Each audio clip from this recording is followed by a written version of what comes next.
नमस्कार, खबर उत्तराखंड में आप सभी का स्वागत है। मैं हूं आपके साथ यशु शुक्ला। रुक करेंगे खबरों का, लेकिन उससे पहले एक नजर सुर्खियों पर। हर ग्राम न्याय पंचायत तक पहुंचेगी धामी सरकार। 17 दिसंबर से शुरू होगा अभियान, सीएम धामी ने दिए निर्देश। रुद्रपुर में जहरीली गैस से लोगों की आंखों में जलन, सांस लेने में हुई दिक्कत। प्रशासन जांच में जुटा, लोगों को सतर्क रहने की सलाह।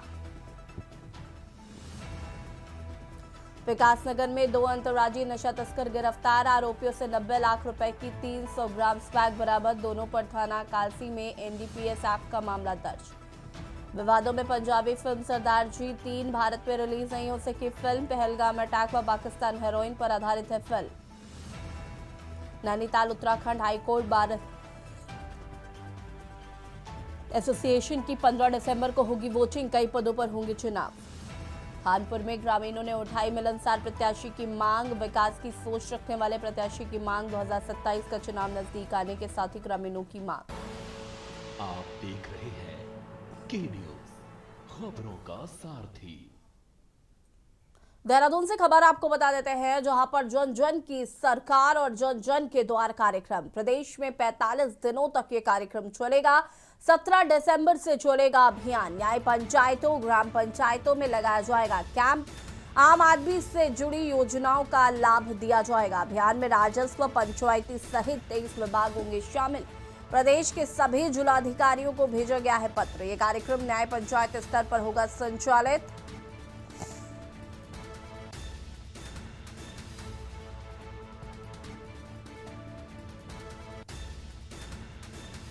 आम आदमी से जुड़ी योजनाओं का लाभ दिया जाएगा।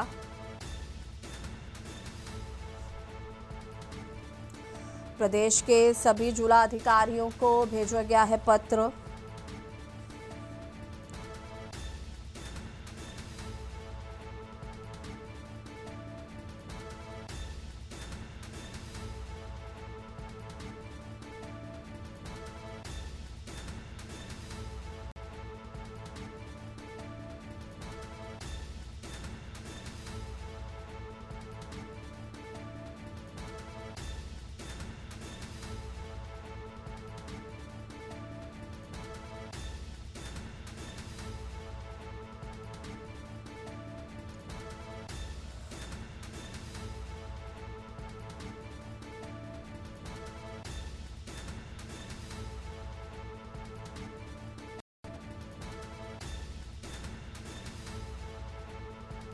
ये कार्यक्रम न्याय पंचायत स्तर पर होगा संचालित।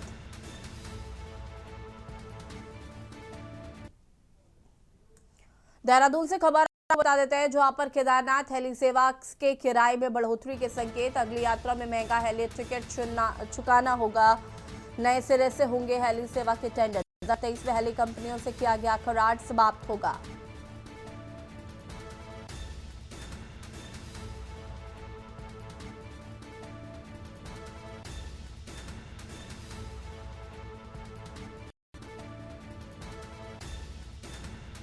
केदारनाथ हेली सेवा के किराए में बढ़ोतरी के संकेत।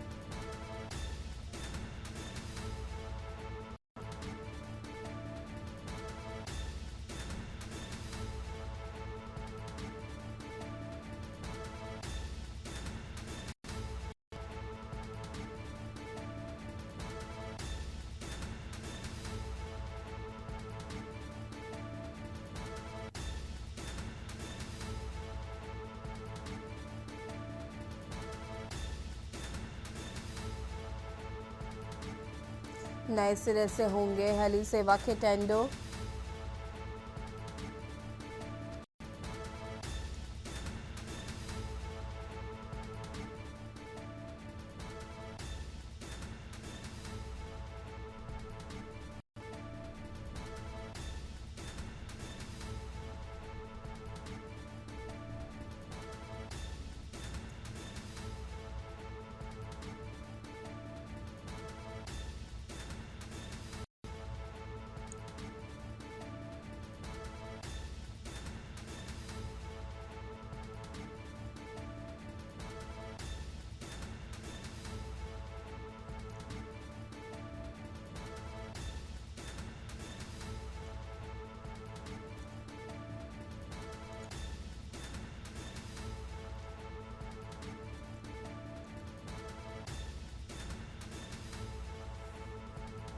केदारनाथ हेली सेवा के किराए में बढ़ोतरी के संकेत।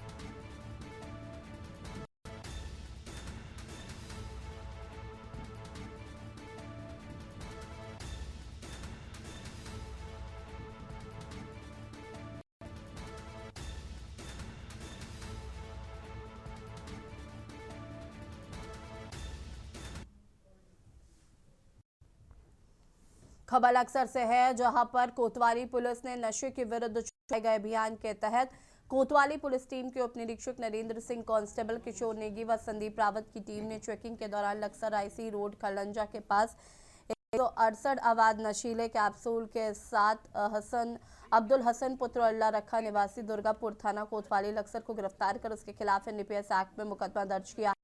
कोतवाली की सी लोकपाल ने बताया कि उप निरीक्षक नरेंद्र सिंह की टीम लक्सर रईसी रोड पर चेकिंग कर रही थी कि एक व्यक्ति पर संदेह हुआ तो पूछताछ की गई। पूछताछ में अपना नाम अब्दुल हसन निवासी दुर्गापुर बताया, जिसके पास 168 नशीले कैप्सूल बरामद हुए।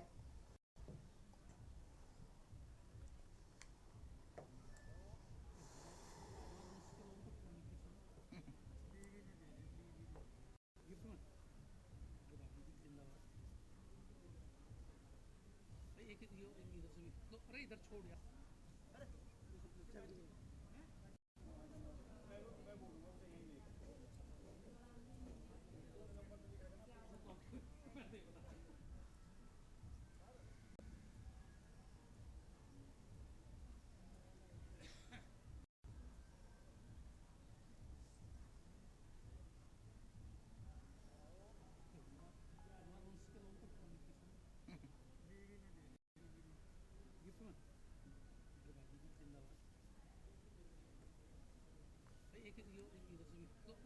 यार।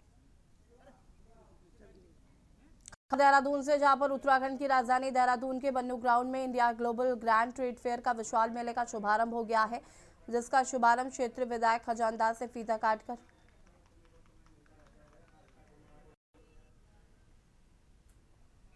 ये मेला 12 दिसंबर से 25 दिसंबर तक चलेगा, जिसमें 7 देशों सहित 15 राज्यों के विशेष प्रोडक्ट्स और उत्पादों की खरीदारी कर सकेंगे। वहीं मेले में फूड कोर्ट एक ऐसा बेहतरीन खान पान व्यंजनों से भरपूर स्थानीय लोगों को मिलेगा।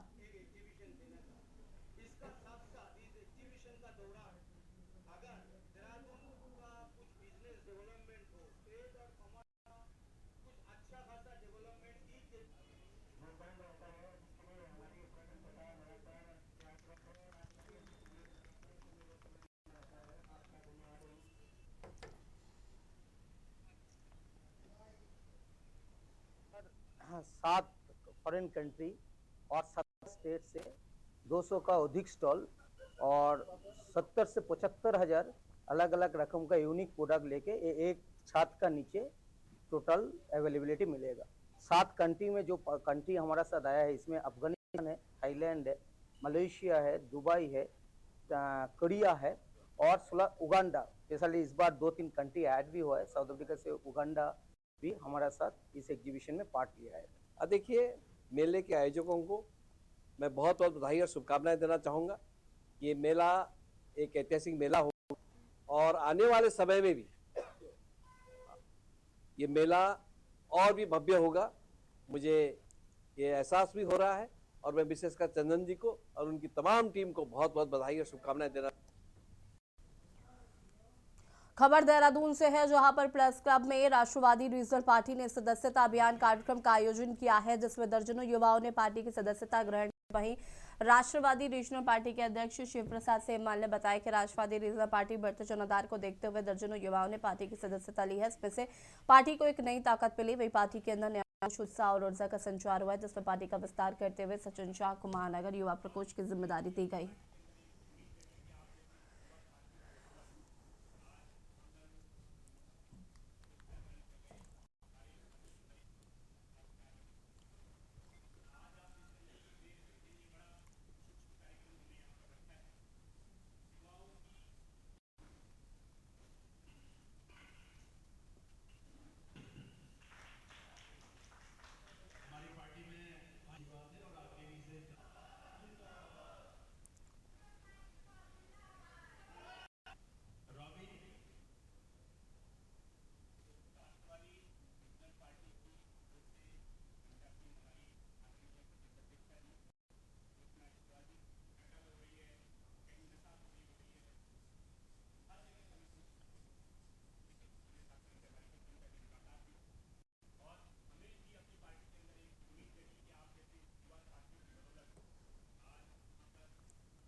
खबर काशीपुर से है, जहां पर मुख्य दल कांग्रेस ने उत्तराखंड की धाबी सरकार पर प्रेस की आजादी को कुचलने का सीधा और गंभीर आरोप लगाया है। कांग्रेस नेताओं ने दावा किया है कि लोकतंत्र का चौथा स्तंभ कही जाने वाली पत्रकारिता आज प्रदेश में अपनी अंतिम सांसें गिन रही है और उनका साफ कहना है कि राज्य में अब कानून का राज नहीं बल्कि अघोषित तानाशाही चल रही है। आरोप है कि यदि कोई भी पत्रकार सरकार की खामियों को उजागर करता है या सत्ता के खिलाफ कलम चलाता है तो उसे सुधारने के बजाय सीधे सलाखों के पीछे ढकेल दिया जाता है। कांग्रेस इतिहास का हवाला देते हुए नेहरू और इंदिरा गांधी के दौर की याद दिलाई, जब पत्रकारों की कलम का सम्मान किया जाता था, आलोचनाओं पर विमर्श होता था और गलतियों को सुधारा जाता था। लेकिन का आरोप है कि आज सवाल पूछना गुनाह और सच लिखना जेल जाने की वजह बन गया है।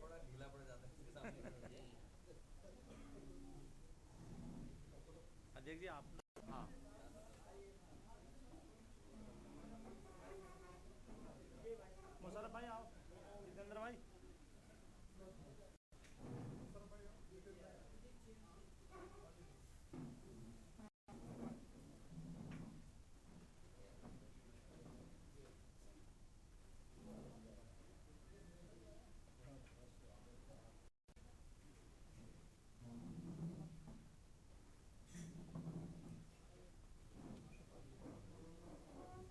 जितेंद्र भाई इधर तो देखो, जितेंद्र भाई पुराने साथी हैं भाई।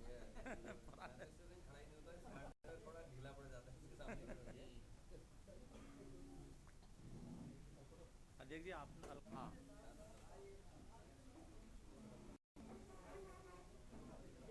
मुशर्रफ भाई आओ, जितेंद्र भाई।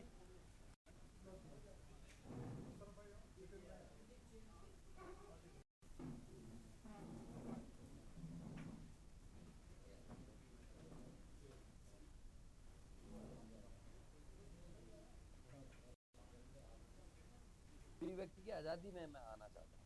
आपके कितने चौथा स्तंभ तो है ही, हम पे अंकुश कौन लगाता था भाई? कांग्रेस में चाहे हम तो पुराने, आप लीडिंग देख लीजिए, ऐसे ऐसे लोग थे जिन्होंने नेहरू जी पे वो बना दिए, जोक बना दिए, वो कर दिया और नेहरू जी ने सम्मानित किया। उल्टा कहा कि चाय पे बैठेंगे शाम को। इंदिरा जी के लिए सब कुछ कहा गया, लेकिन परिवार ने सहन किया। आज रवीश कुमार से लेके आप प्रसून वाजपेयी से लेके और कितने पत्रकार, कई तो चले गए। उत्तराखंड के ऐसे पत्रकार हैं जिनको जेल हो रही, आज लेखकों को जेल हो रही।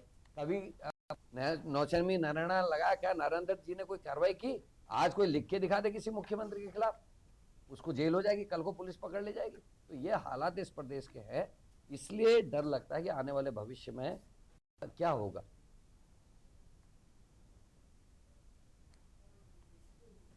खबर देहरादून से है, जहां पर जिले में बीते 13 दिसंबर को इस वर्ष हुई अंतिम राष्ट्रीय लोक अदालत का सफल आयोजन किया गया, जिसमें त्वरित न्याय दिलाने की दिशा में उत्कृष्ट उपलब्धियां हासिल की है। और इस लोक अदालत में एक ही दिन में कुल 17,177 मामलों का निस्तारण किया गया है। मामलों में पक्षकारों के बीच आपसी समझौतों में कुल 21.75 करोड़ से अधिक की धनराशि का समझौता हुआ। आंकड़ों के अनुसार लोक अदालत में 10,188 लंबित मामलों का निस्तारण किया गया, जिसमें 18.3 करोड़ की राशि पर समझौता हुआ। इसके अतिरिक्त विभिन्न बैंकों और विभागों से संबंधित 6,991 प्री लिटिगेशन मामलों में भी समझौता हुआ, जिसके तहत 3.71 करोड़ की धनराशि तय की गई है। जिला विधिक सेवा प्राधिकरण के सचिव सीमा डोंगरा खोटी ने बताया कि यह सफलता माननीय जिला एवं सत्य न्यायाधीश प्रेम सिंह खेवाल के खिलाफ कुछ नेतृत्व न्यायिक अधिकारियों के समर्पित प्रयासों का परिणाम है।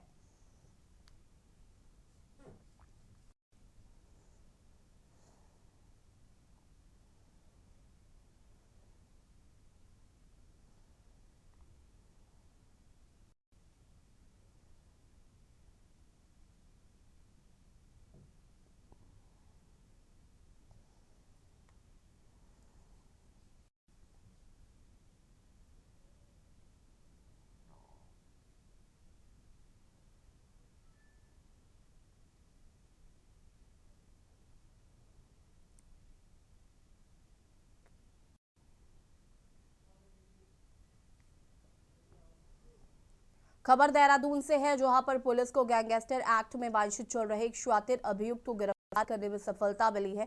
वरिष्ठ पुलिस अधीक्षक देहरादून के निर्देशों पर कार्रवाई करते हुए कोतवाली सहसपुर पुलिस ने गिरोह बनाकर चोरी की गई घटनाओं को अंजाम देने वाले अभियुक्त असलम को गिरफ्तार किया। असलम हालांकि यमुनानगर का निवासी है। पुलिस के अनुसार अभियुक्त असलम के विरुद्ध चोरी के विभिन्न वारदातों के चलते गैंगस्टर एक्ट के तहत मामला दर्ज किया गया है और वो लंबे समय से फरार चल रहा था। सहसपुर पुलिस की टीम ने लगातार दबिश, मुखबिर तंत्र और इलेक्ट्रॉनिक सर्विलांस की मदद से आरोपी को ट्रेस किया।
और यहाँ रुकेंगे छोटे से ब्रेक के लिए, जो हाजिर होते हैं।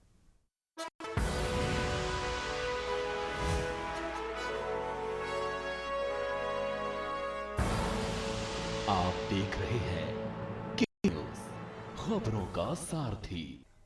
ब्रेक के बाद एक बार फिर से आप सभी का स्वागत है। खबर देहरादून से है, जहां पर पुलिस ने एक बार फिर मानवीय संवेदनशीलता का उत्कृष्ट परिचय दिया है। थाना डालनवाला क्षेत्र में घर से रास्ता भटके 88 वर्षीय बुजुर्ग को पुलिस से अल्प समय में सकुशल खोजकर उसके परिजनों के सुपुर्द कर दिया। और उस समय की है जब बुजुर्ग सुबह मॉर्निंग वॉक के लिए निकला था और रास्ता भटक गया। उसके बाद सूचना मिलते ही दून पुलिस ने तत्परता दिखाते हुए तत्काल शुरू किया अभियान। वरिष्ठ पुलिस अधीक्षक देहरादून के निर्देशों पर डालनवाला पुलिस की त्वरित कार्रवाई हुई। छानबीन करते हुए बुजुर्ग को सीएमआई अस्पताल के पास सकुशल बरामद कर लिया गया।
खबर देहरादून से, जहां पर मुख्यमंत्री के ड्रग्स फ्री देवभूमि 2025 अभियान के तहत दून पुलिस ने अंतर्राज्यीय नशा तस्कर गिरोह पर बड़ी कार्रवाई करते हुए 2 तस्करों को गिरफ्तार किया। थाना कासी क्षेत्र में रात्रि चेकिंग के दौरान पुलिस से चलाई गई 300 ग्राम अवैध पैक के साथ दोनों अभियुक्तों को दबोचा, जिसकी अनुमानित कीमत करीब 90 लाख रुपए बताई जा रही है।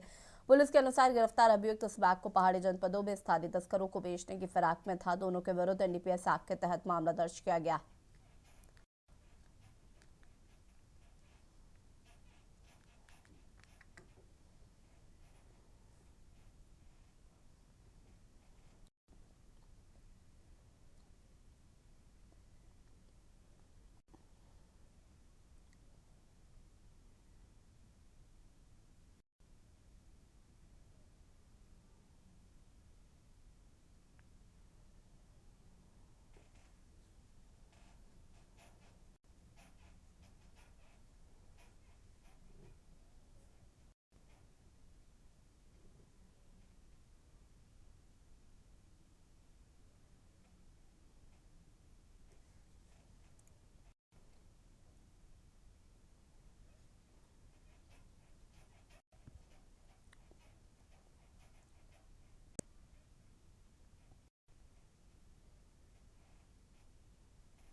खबर अक्सर से है, जहां पर रायसी बिजली क्षेत्र के 20 से अधिक गांवों की बिजली बंद रहेगी। मंगलवार 16 दिसंबर को बिजली नहीं आएगी।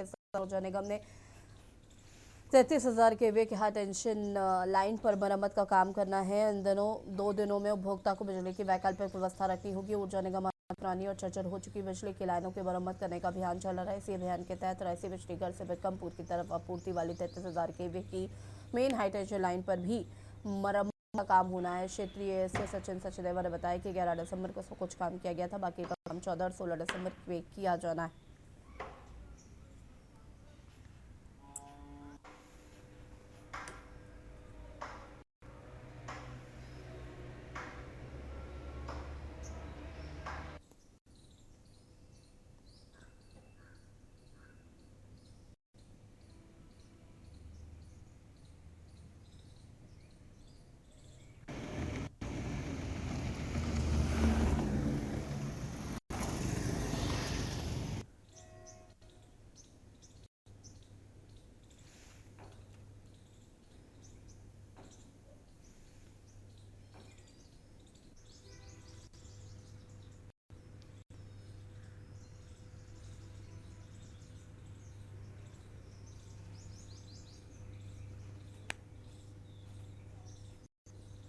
और खबर उत्तराखंड में फिलहाल इतना ही। देखते रहिए के न्यूज़ इंडिया। नमस्कार।